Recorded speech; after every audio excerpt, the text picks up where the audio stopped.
Eu queria que você abrisse sua Bíblia comigo em 2 Coríntios capítulo 10, versículo 3 e 4. Hoje é uma noite, uma tarde de Santa Ceia, onde nós vamos ceiar com o Senhor.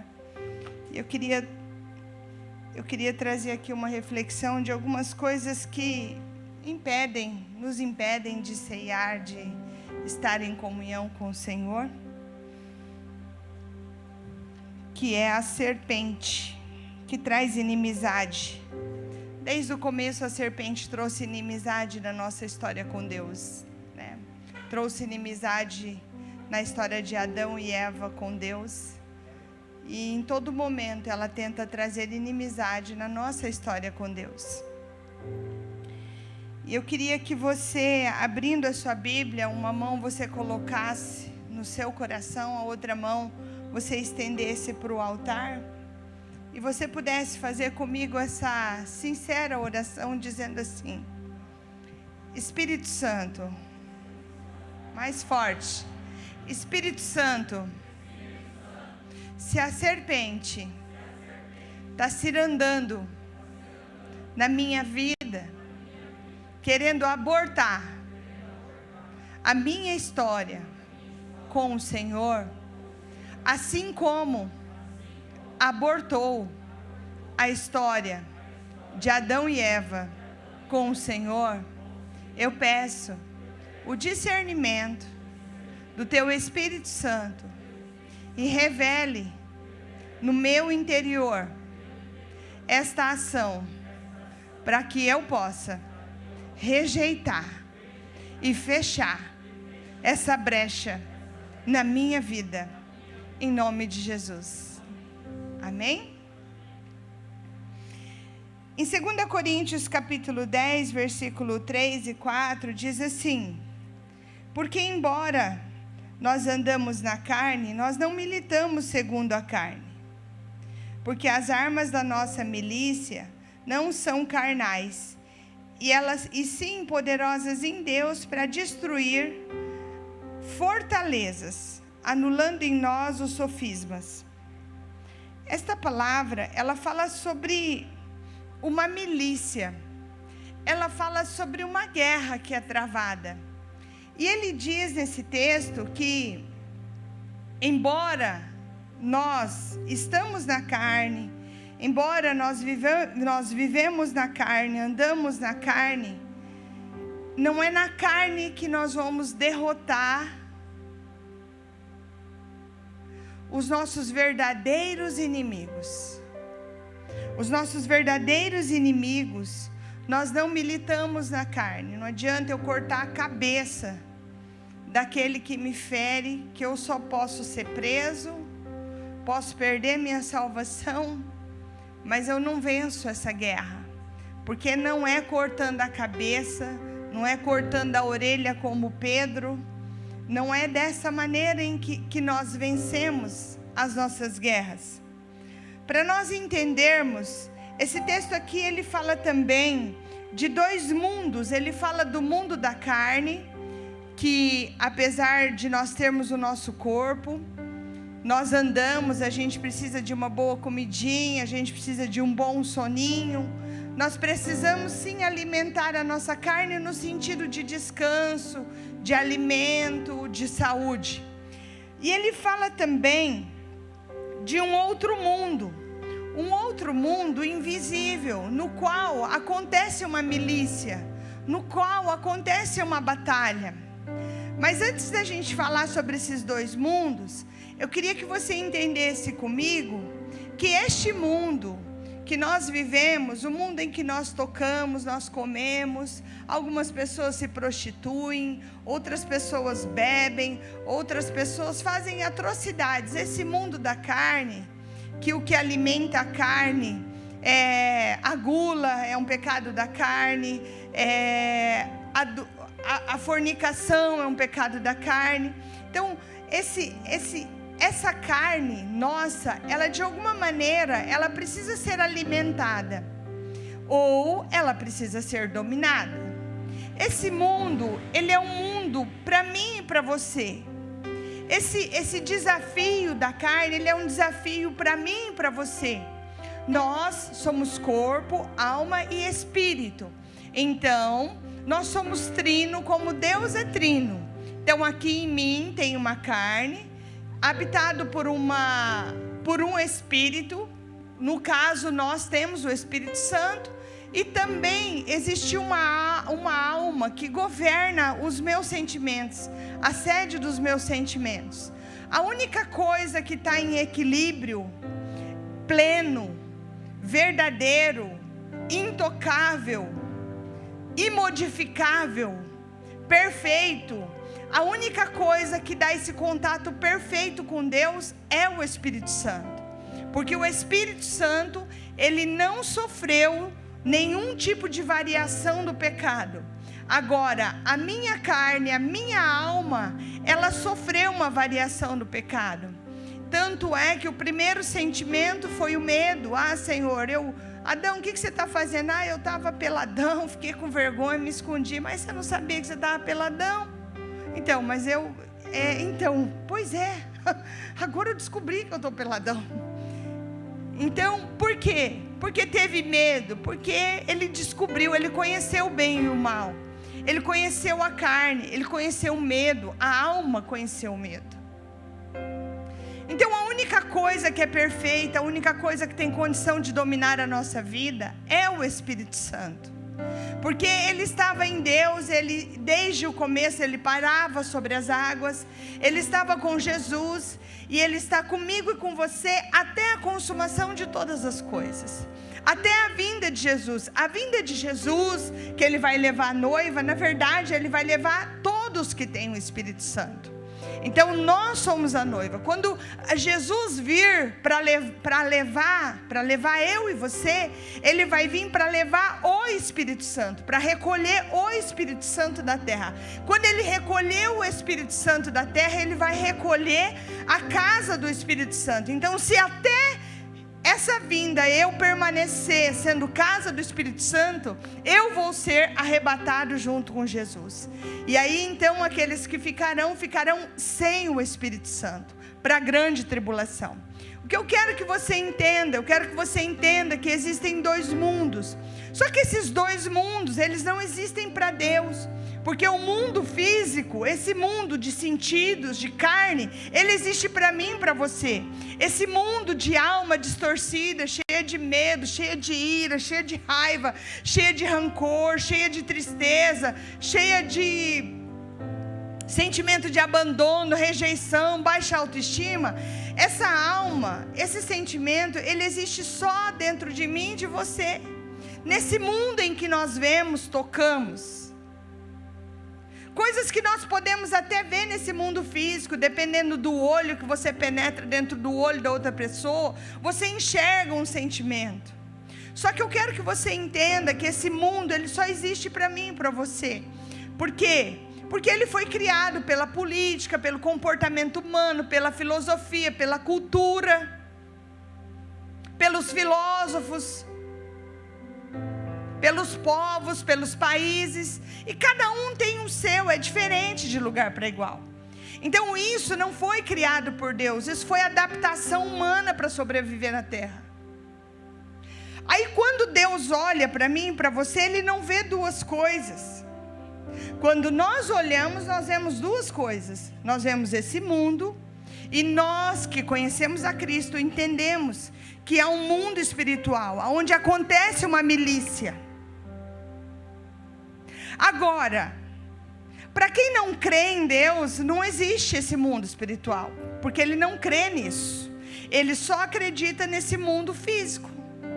Então as guerras dele, o prazer dele, a coroa, por aquilo que ele luta só por aquilo que está aqui, porque para ele só existe isso. Agora nós somos Avatar. A gente vive em dois mundos. Quem já assistiu Avatar aqui? Que é top aquele filme. Nós somos Avatar.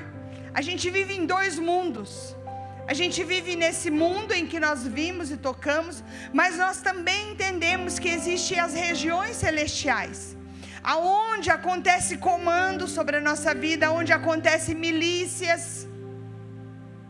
E aonde esse texto diz aqui, que embora a gente anda na carne, as armas da nossa batalha, elas não são da carne, mas elas são poderosas em Deus. Então existem armas poderosas em Deus para que nós venhamos vencer esse mundo espiritual.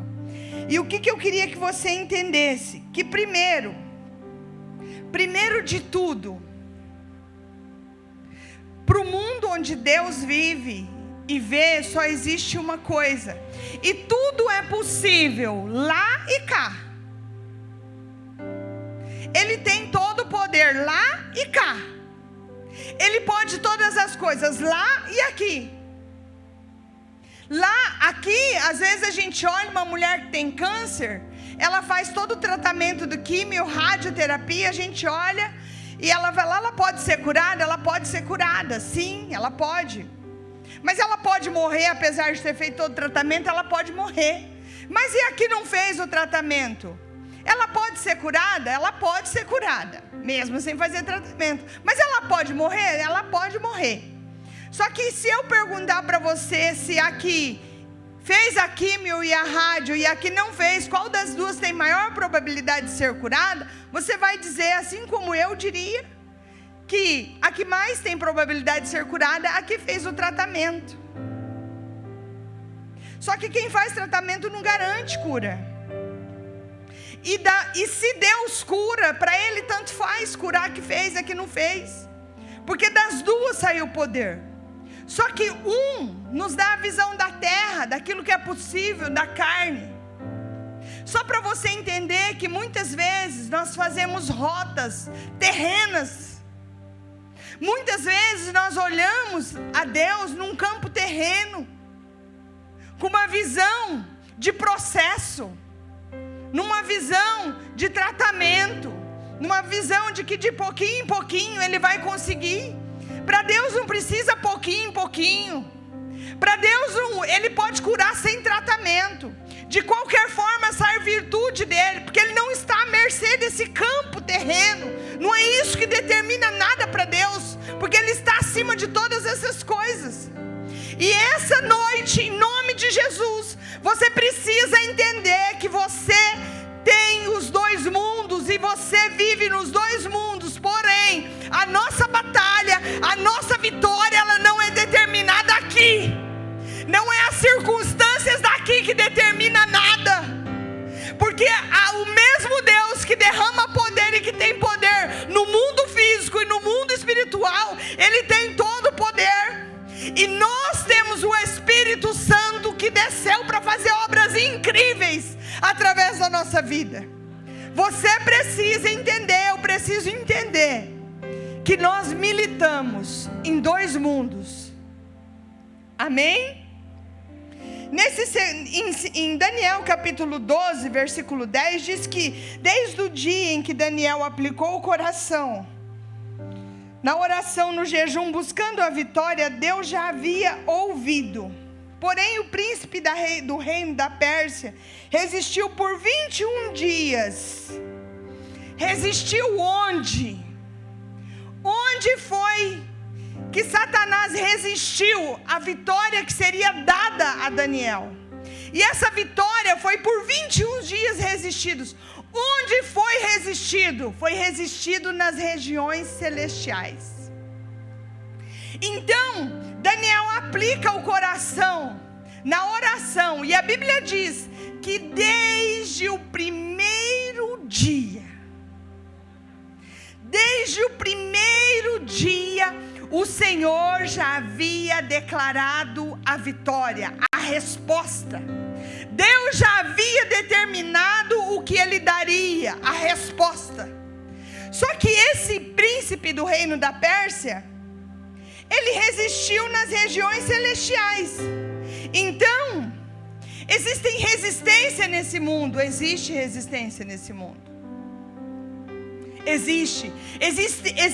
entidades que nós precisamos vencer. Existem principados sobre cidades. Existe maldição hereditária.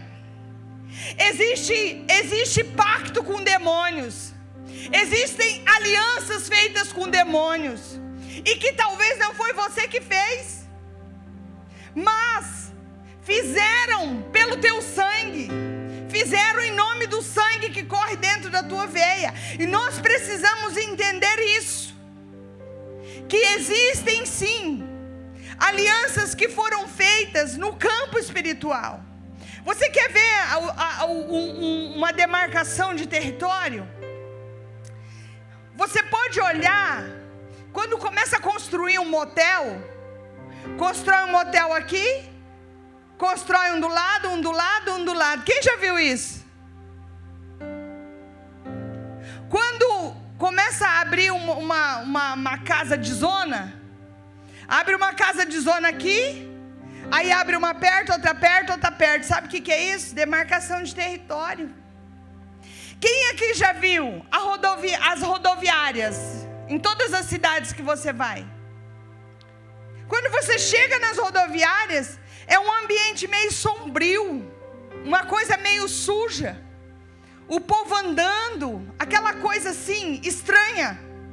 E se você parar para perceber, você vai em qualquer cidade, as rodoviárias são iguais. O que é aquilo? É uma entidade.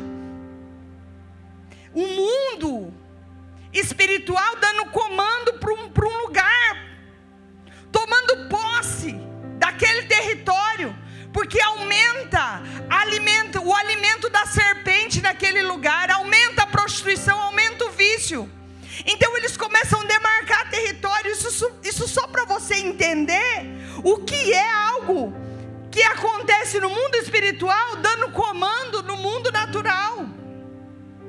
Então, Deus dá comando no mundo natural? Dá. Mas Satanás e seus demônios também dão comando. Eles também dão comando sobre a nossa vida. Eles também dão comando sobre aqueles que vieram sobre nós. É claro que aqueles que estão em Cristo Jesus, não há mais condenação. E não estamos mais sob encantamento. Só que você precisa entender que isso existe. Se você está em Cristo Jesus, não tem mais encantamento. Só que isso não significa que não existe sobre lugares, sobre cidade e até sobre os seus descendentes. Porque alguns não estão em Cristo Jesus. Então, uma batalha é travada neste mundo. E nós muitas vezes podemos sentir. Você sente dores. Você sente cansaço. Você sente desânimo, e não tem explicação física, não tem explicação. Eu quero que você entenda uma coisa: o que o físico não explica, o espiritual explica. Fala para quem está do teu lado: o que o físico não explica, o espiritual explica. Tudo que você vê não é só o que existe. Tem muita coisa que você não vê e que existe e que dá comando sobre as nossas vidas. Então o que eu oro, eu clamo, eu declaro, eu decido nesse mundo físico, ele trava uma batalha, ele se manifesta no mundo espiritual. E Daniel, desde o dia que ele aplicou o coração a orar, ele já havia recebido vitória, mas ele também recebeu resistência. Eu quero que você entenda que Deus, Ele estabeleceu todos os alicerces da terra, todas as leis, foi tudo estabelecido por Deus. Ele instituiu leis que regem esse mundo físico, mas que também regem o mundo espiritual. Leis que regem o nosso mundo físico. Se você semeia, você colhe. A semente que você planta no mundo físico, você colhe no mundo físico. Então são leis que Deus estabeleceu. E nós precisamos entender que existem limites. Se Deus estabeleceu algumas coisas, então existem limites. Então existem regras. E mais do que regras e limites, existem princípios. Em 1 Samuel, coloca para mim, 1 Samuel capítulo 13, Eu vou parafrasear para vocês, senão vai ficar longo. Existia um desejo. Saul, ele seria estabelecido o seu reinado. Saul, ele receberia a unção. Só que ele ia para a guerra. E quando ele foi para a guerra, quando ele ia para a guerra, ele estava esperando o profeta chegar. O profeta oferecia o holocausto, oferecia o sacrifício. E isso lhes dava segurança de que Deus os daria a vitória. Mas o profeta estava um pouco atrasado. Então Saul, ele chega e fala: poxa vida, o povo já estava levantando e já estava dizendo assim: os inimigos estão vindo contra a gente. E cadê o profeta? Nós vamos perder essa guerra. O que vai acontecer com a gente? Nós precisamos fazer alguma coisa. Saul se sente pressionado. Porém, ele é rei. Ele não é profeta. O chamado dele não era de profeta. E naquele momento, ele se esquece que todo o universo, que todas as coisas, no mundo físico e no mundo espiritual, são regidas por um Deus zeloso, um Deus zeloso de limites, um Deus zeloso de princípios, um Deus que estabelece como as coisas acontecem e consequências daquilo que nós ultrapassamos. Naquele momento, Saul se esquece disso. E ele pensa: bom, traz o holocausto e vai e oferece. Faz isso, não segundo o seu chamado,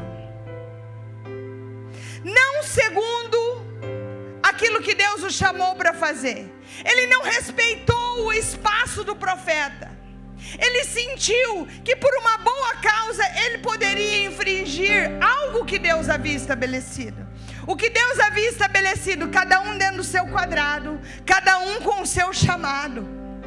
O problema não era de Saul, se o profeta não tinha chegado, mas ele entendeu que ele podia. E ele vai e oferece o sacrifício. Quando ele oferece o sacrifício, o profeta chega e fala assim: por que você fez isso? Seria confirmado o seu reinado. Só que não agora para você, Saul. Só que não, acabou. O Senhor levanta para si outro. Porque você quebrou um princípio. Às vezes eu queria que você entendesse que, e principalmente uma das grandes mentiras do diabo, é que tem coisa que não é tão ruim assim. Se você for parar para pensar, que mal tem? Que mal tem dele oferecer um sacrifício e o profeta estava atrasado mesmo? Qual o problema? Ele resolveu o problema dele. O povo precisava daquela cerimônia. Ele fez a cerimônia e beleza. Só que não é bem assim com Deus. Se tem uma coisa que Deus valoriza, é princípio. Fala para quem está do seu lado assim: Deus valoriza princípio. E uma das coisas que ele fez foi quebrar princípio. Em 2 Coríntios diz que as nossas armas não são humanas, ao contrário, são poderosas em Deus para destruir fortaleza. Saul não entendia nada de destruir fortaleza. Saul era um grande rei até então, porque tinha Deus na vida dele, mas ele não entendia nada de fortaleza. Sabe por quê? Porque ele deixou uma fortaleza crescer dentro dele. Ele deixou uma autoestima, uma vaidade. Ele deixou crescer dentro dele que ele podia fazer tudo, porque ele era rei. Ele deixou a vaidade, o orgulho e o ego crescer dentro dele. Você sabe o que é uma fortaleza? Uma fortaleza, ela cresce com um fundamento. Um fundamento geralmente fundamenta a tua vontade, a tua vaidade, o teu orgulho. Uma fortaleza, ela é fundamentada em algo que você acredita que pode, que deve, que merece.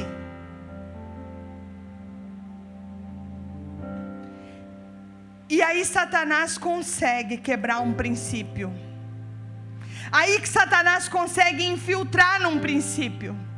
E se cumpre então o desejo dele. Porque tudo que ele quer é trazer inimizade. É plantar uma fala de uma serpente para trazer inimizade entre a tua história e Deus.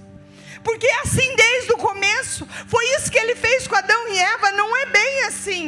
Saul, não é bem assim. Você pode, cara. Você é rei. Ele não chegou. Aparentemente é bom. Eu quero que você pare para pensar aquilo que aparentemente é bom. Eu quero que você pare para pensar. Se você não tem quebrado princípios. Porque aquilo que nós quebramos aqui na terra determina aquilo que vai vir sobre nós. A vitória que estava vindo, ela pode ser impedida nas regiões celestiais por sentimentos que nós não questionamos. Lembra? A alma é desequilibrada. Você deve sempre questionar o que tua alma sente. Você deve sempre perguntar para si, porque ela foi desestabilizada. A resposta que você nunca erra é a resposta do Espírito Santo, porque nele não há sombra de dúvida ou variação. Mas a sua alma, ela te engana. E a Bíblia diz que enganoso é o coração do homem, mais do que todas as coisas. Então a tua alma te engana sim. E o pior, ela pode fazer com que construa uma fortaleza e traga resistência entre a tua história e a história com Deus. Ela pode trazer resistência porque ela fundamenta o teu desejo, a tua vaidade, o teu orgulho, o teu ego.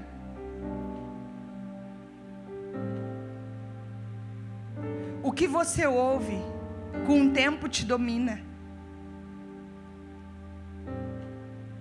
O que Satanás fala no teu ouvido com o tempo te domina. O que Satanás fala no teu ouvido dia após dias, com o tempo te domina. Eu acredito que a serpente não foi a primeira vez que ela falou com Eva. Eu acredito que vezes após vezes ela vinha falar. Porque aquilo que nós ouvimos, com o tempo te domina. Cuidado com aquilo que você tem ouvido. Um dos comandos mais importantes na vida de um crente é identificar a voz do Espírito Santo e a voz do seu ego, da sua vaidade, do seu desejo. Porque o diabo vem, ele fala até te dominar. Porque se ergue uma fortaleza. Você sabe o que é uma fortaleza? Uma fortaleza é algo, é um muro que cresce e te tira o acesso do outro lado. É um muro que cresce e você não vê do outro lado o que está acontecendo. Você não consegue mais ver Deus. Você não consegue mais ver o que você está quebrando. Você não consegue mais ver o que você está perdendo. Muitos pais de famílias que se metem em prostituição é porque cresceu uma fortaleza entre ele e a esposa. Ele não consegue mais ver a família linda que ele está perdendo. Ele não consegue mais ver os filhos que ele está perdendo, a história que ele está perdendo, a serpente que está entrando, trazendo inimizade entre a história dele com Deus, a história dele com a família dele com Deus. Por quê? Porque a fortaleza cresceu. E aí então nós perdemos as batalhas quando nós quebramos os princípios. Porque o princípio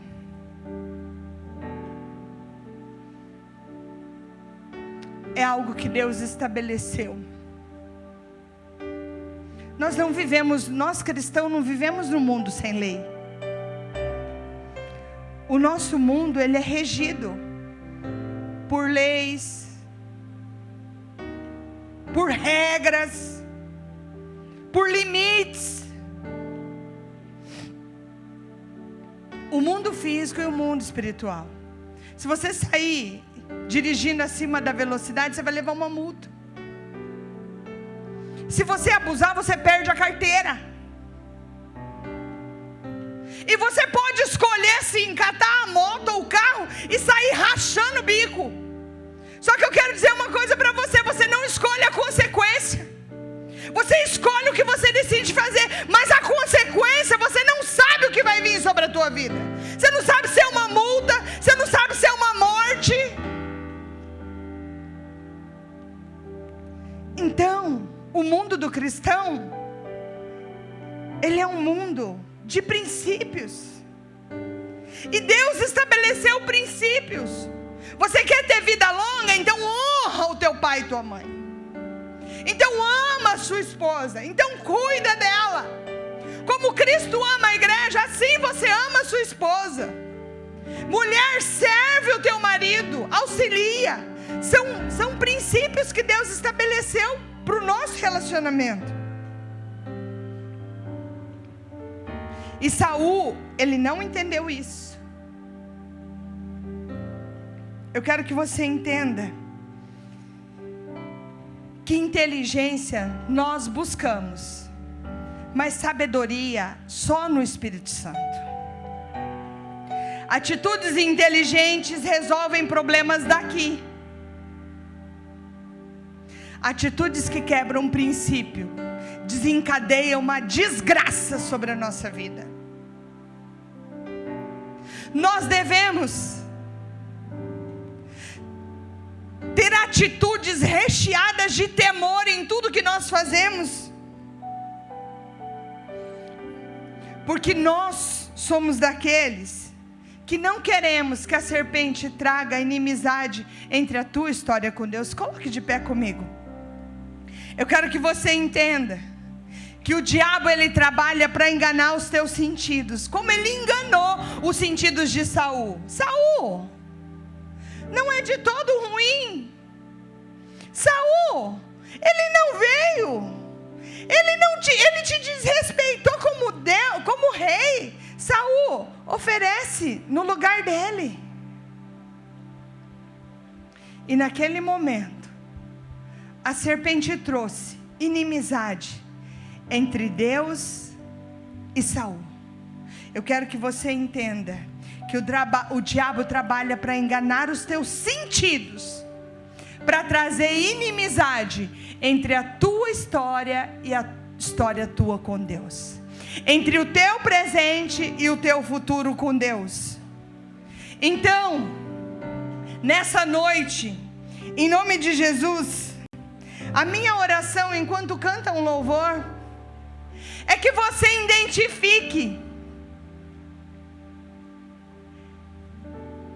identifique se tem algo trazendo inimizade entre a tua história com Deus. Deus, ele estabeleceu um destino profético. Existe uma palavra profética liberada sobre a nossa vida. Cada um tem o seu chamado, a sua importância. Só que a serpente, ela vem para destruir a tua história com Deus. Deixa eu te perguntar uma coisa. Você pergunta para mim, pastor, ela pode destruir? Ela pode. Ela pode. Mas você também pode arrancar ela da sua história. Você também pode identificar, através do Espírito Santo, atitudes de serpente, cirandar de serpente na tua história. A Bíblia diz que resistia ao diabo e ela fugirá de vós. Eu queria que você fechasse os teus olhos.